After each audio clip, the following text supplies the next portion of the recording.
ಮತ್ತು ಪರಿಶಿಷ್ಟ ವರ್ಗಗಳ ಜನರನ್ನ ರಾಜ್ಯದ ಬಜೆಟ್ಟಿನ ವಿಚಾರದಲ್ಲಿ ಮೂಲೆಗುಂಪು ಮಾಡಿದೆ. ಹೇಳುವಾಗ ಬೇರೆಯವರ ಕಣ್ಣು ಕೆಂಪಗಾಗುವಷ್ಟು ಸವಲತ್ತುಗಳು ಹಣವನ್ನು ಬಜೆಟ್ನಲ್ಲಿ ಪರಿಶಿಷ್ಟ ಜಾತಿ ವರ್ಗಗಳಿಗೆ ಇಟ್ಟಿದ್ದೇವೆ ಅಂತೇಳಿ ಹೇಳ್ತಾರೆ. ಮೊದಲ ಬಜೆಟ್ನಲ್ಲಿ 34,000 ಕೋಟಿ ಇಟ್ಟಿದ್ದೇನೆ ಅಂತೇಳಿ ಮಾನ್ಯ ಮುಖ್ಯಮಂತ್ರಿಗಳು ಘೋಷಣೆ ಮಾಡಿದರು. 24-25ರಲ್ಲಿ 39,000 ಕೋಟಿ ದಲಿತ ಸಮುದಾಯಗಳಿಗೆ ಇಟ್ಟಿದ್ದೀನಿ ಅಂದರು. ಈ ಬಜೆಟ್ನಲ್ಲಿ 42,000 ಕೋಟಿ ಇಟ್ಟಿದ್ದೀನಿ ಅಂದರು. ಇದನ್ನು ಕೇಳಿಬಿಟ್ರೆ ಎಂಥವರೆಗೂ ಕೂಡ ಬೇರೆಯವರ ಜನಾಂಗಗಳಿಗೆ ಏನಪ್ಪ ಇವರು ಉದ್ಧಾರಕ್ಕೆ ಇಷ್ಟು ಹಣ ಕೊಡ್ತಾರೆ ಅಂತ. ಆದರೆ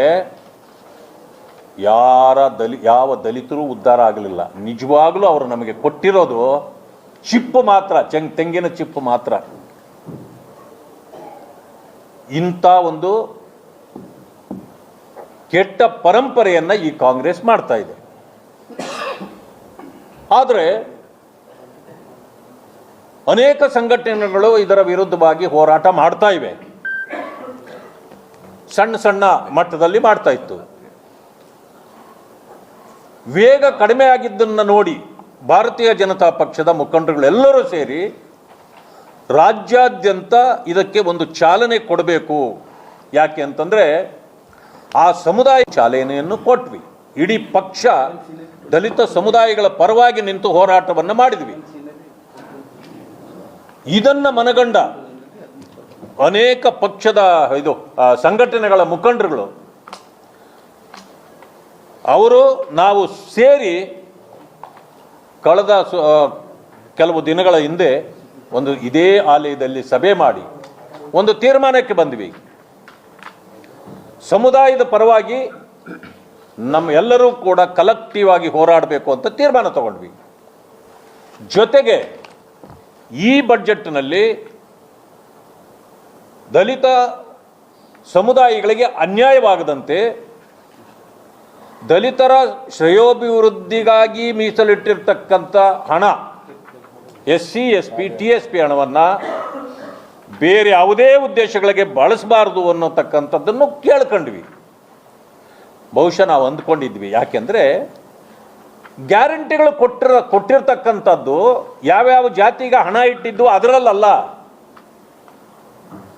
ಗ್ಯಾರಂಟಿ ಕೊಡ್ತಕ್ಕಂಥದ್ದು ಎಲ್ಲರಿಗೂ ಒಂದೇ ಹಣದಲ್ಲಿ ಕೊಡಬೇಕು. ಆದರೆ ಗ್ಯಾರಂಟಿಗಳಿಗೆ ಇಟ್ಟ ಹಣದಲ್ಲಿ ದಲಿತರಿಗೆ ವಂಚನೆ ಮಾಡಿ ಕೊಡದೆ ಅವರ ಅಭಿವೃದ್ಧಿಗೆ ಇಟ್ಟಿರ್ತಕ್ಕಂಥ ಹಣವನ್ನು ಮಾತ್ರ ಕೊಟ್ಟರು. ಅಲ್ಲಿಗೆ ಎರಡು ರೀತಿಯ ವಂಚನೆ ಕಾಂಗ್ರೆಸ್ ಮಾಡಿತ್ತು. ಅದಕ್ಕೆ ಎಲ್ಲ ಸಂಘಟನೆಗಳು ಮತ್ತು ಭಾರತೀಯ ಜನತಾ ಪಕ್ಷ ಕೂಡ ಹೋರಾಟ ಮಾಡಿತು. ಈಗ ವಿಷಯ ಇಷ್ಟೇ, ಈ ಬಾರಿ ಕೂಡ ಹಣ SCP, TSP ಹಣ ಗ್ಯಾರಂಟಿಗಳಿಗೆ ಬಳಕೆ ಮಾಡಿದ್ದೀರಿ. ಇದು ದಲಿತ ಸಮುದಾಯಗಳ ಮೇಲೆ ನೀವು ಮಾಡ್ತಾ ಇರತಕ್ಕಂಥ ದೌರ್ಜನ್ಯ. ಈ ದೌರ್ಜನ್ಯವನ್ನು ಪದೇ ಪದೇ ನಾವು ಬರೀ ಮಾತಿನಲ್ಲಿ ಹೇಳಿ ಸುಮ್ಮನೆ ಕೂಳಿತುಕೊಳ್ಳಕ್ಕೆ ಸಾಧ್ಯ ಇಲ್ಲ ಅನ್ನೋ ಕಾರಣಕ್ಕೆ ಇವತ್ತು ಸಂಘಟನೆಯ ಎಲ್ಲ ಅಧ್ಯಕ್ಷರುಗಳು ಮುಖಂಡರುಗಳೆಲ್ಲ ಬಂದಿದ್ದಾರೆ. ಯಾಕೆ ಅಂತಂದರೆ ಒಂದು ತೀರ್ಮಾನಕ್ಕೆ ಬಂದಿದ್ದೀವಿ. ಇವತ್ತು ಏನು ಕಾಂಗ್ರೆಸ್ ಮಂಡಿಸಿರ್ತಕ್ಕಂಥ ಮಾನ್ಯ ಮುಖ್ಯಮಂತ್ರಿಗಳು ಸಿದ್ದರಾಮಯ್ಯನವರು ಮಂಡಿಸಿರ್ತಕ್ಕಂಥ ಈ ಬಜೆಟ್ಟು ದಲಿತರ ಪಾಲಿನ ಕರಾಳ ಬಜೆಟ್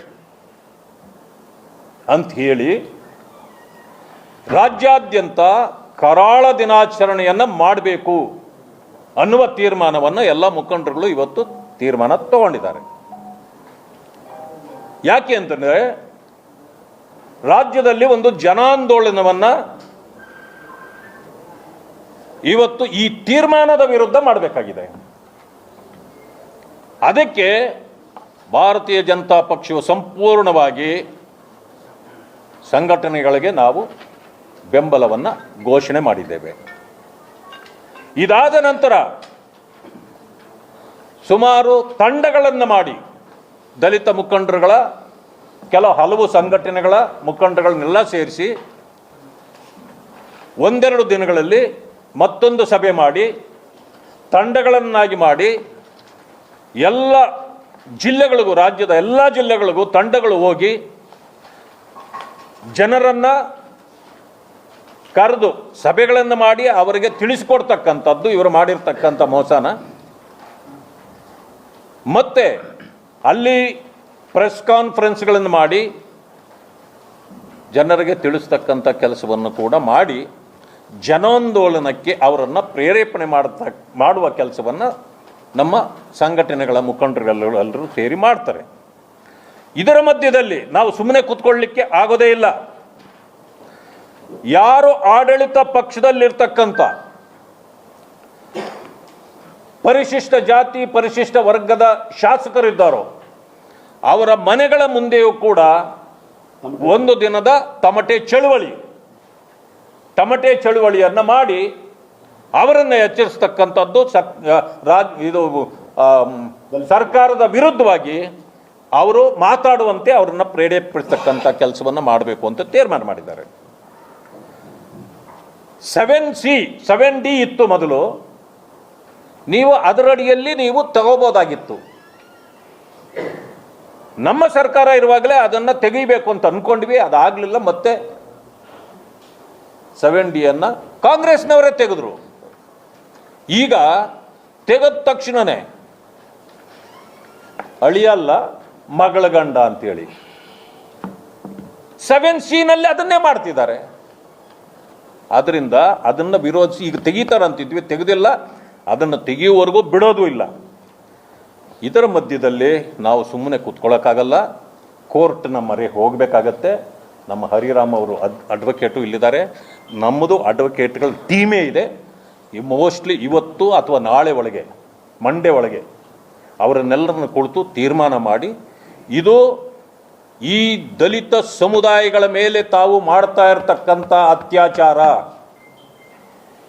ಇದು ನಮ್ಮ ಮೇಲೆ ದೌರ್ಜನ್ಯ ನಡೆಸ್ತಾ ಇದ್ದೀರಿ, ಯಾವುದೇ ಕಾರಣಕ್ಕೆ ನಮ್ಮ ಹಣವನ್ನು ನೀವು ಬೇರೆದಕ್ಕೆ ಬಳಕೆ ಮಾಡಿದರೆ ಕಾನೂನು ಕ್ರಮ ಇದೆ. ಯಾಕಂತಂದರೆ ಇದು ಆ್ಯಕ್ಟ್ ವೈಲೇಷನ್ ಆದಾಗ ಸರ್ಕಾರವನ್ನು ಕಟಕಟೆಯಲ್ಲಿ ನಿಲ್ಲಿಸ್ತಕ್ಕಂಥದ್ದನ್ನು ಕೂಡ ನಾವು ಮಾಡಬೇಕಾಗ್ತದೆ. ಅದರ ಬಗ್ಗೆ ತೀರ್ಮಾನ ತಗೊಳ್ತೀವಿ. ಮೂರನೇ ವಿಷಯ,